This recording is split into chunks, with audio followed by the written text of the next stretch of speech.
So in today's video, we're talking about Architects, the classic symptoms of a broken spirit, released on October 21st, 2022. They are a metalcore band, but they have kind of gone through different genres over the years, and I'll talk more about that in a minute.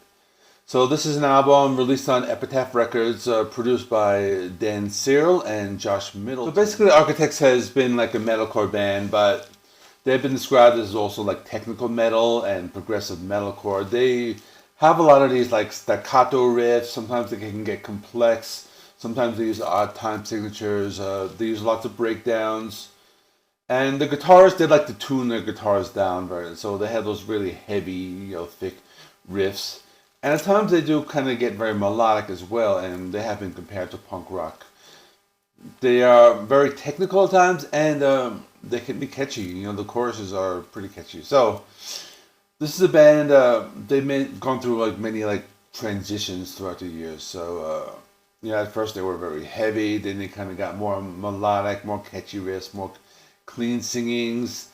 Over time, they used more electronics, like synthesized instruments, the keyboards, more drum machines. So this band has been influenced by many different artists. For example, the Dillinger Escape Plan. I think that's the one band that they mentioned as being their number one influence. But also they have mentioned like Gojira, Hatebreed, Meshuggah. You do hear like some of that Meshuggah in it with those like like staccato, like stop-start riffs a lot. But this album, it's kind of good.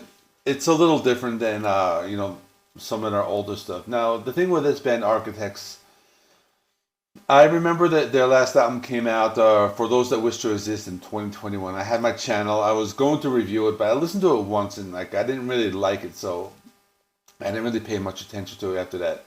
Now this album comes out a year later, and there are a lot of other channels talking about it. So I thought, let me give this one a bit more of a chance. I'll kind of give it a few more listens. I'll see if I like it, and after a few listens, it's pretty good. It's okay. It has its moments. I don't think as a full album it's great, but I think there are some songs that do stand out, and I do think the songs are kind of catchy. I think this is the one album that after I listen to it, I tend to have like some of the songs and choruses stuck in my head.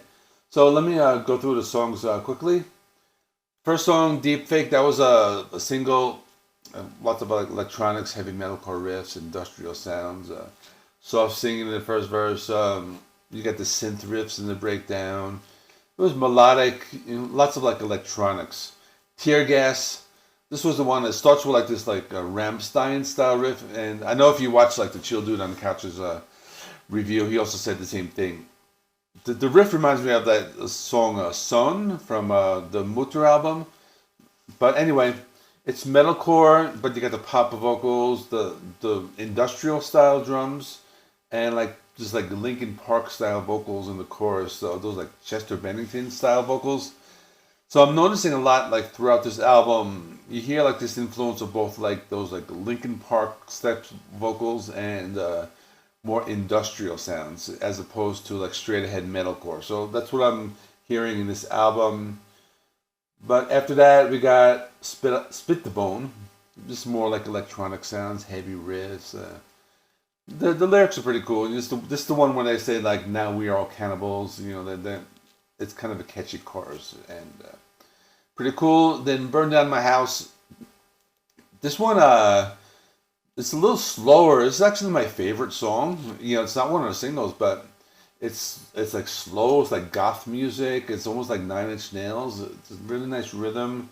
More atmospheric sections. It's darker. I think this was the one song that like stood out for me out of all of them. Like better than all the singles was this one. It was track number 4, Burn Down My House. Afterwards, Living Is Killing Us. It's industrial, good melody. High range vocals, heavy riffs. That one's okay. When We Were Young, that was one of the singles that was released, I think like back like 6 months ago. This one is pretty good. It's more classic elements of industrial metal and new metal. The chorus is melodic, it's memorable, it has that metalcore style breakdown in the vocals. Afterwards, Doomscrolling, it's okay, but like nothing special. Born Again Pessimist, that one again sounds like Rammstein, like the harsh vocals, the heavy riffs. They're talking like I'm taking you to war. It's pretty catchy. It's okay. A new more low ground. This one is a little softer, but it gets heavy and fast with some harsh vocals, and then mix in those electronic sounds. And this is one of the songs where it's kind of like a little quieter, but then a little heavy later on. Then All the Love in the World. This one is a little more like industrial. You know, a lot of like electronic sounds. Does have the harsh vocals in the verse sections, and the chorus is more melodic. So they kind of switch it up that way. You get some isolated vocal parts and more like pop vocals. So this is more like a 2000s metal sound or industrial. And the final song is actually maybe their heaviest song in the album, called Be Very Afraid. It's very heavy industrial, like Ministry almost. Heavy aggressive vocals, just aggressive, but it gets melodic. This one has more of those like intense drumming with heavy breakdowns, lots of faster beats. You got the sound samples in the background. Very heavy down-tuned guitar riffs and slow and heavy riffs towards the end. And they end the album with just like birds chirping for some reason. I don't know why. So in all, the album, it's okay.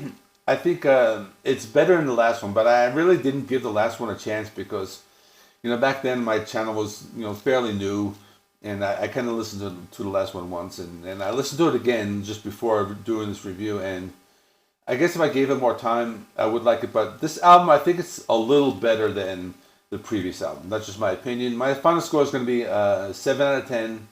Let me know in the comments what you thought. It's not that bad. It's not great. It does have its moments, and that's what I thought. So that's all. Thanks for watching. Like, comment, subscribe. I'll see you in the next one.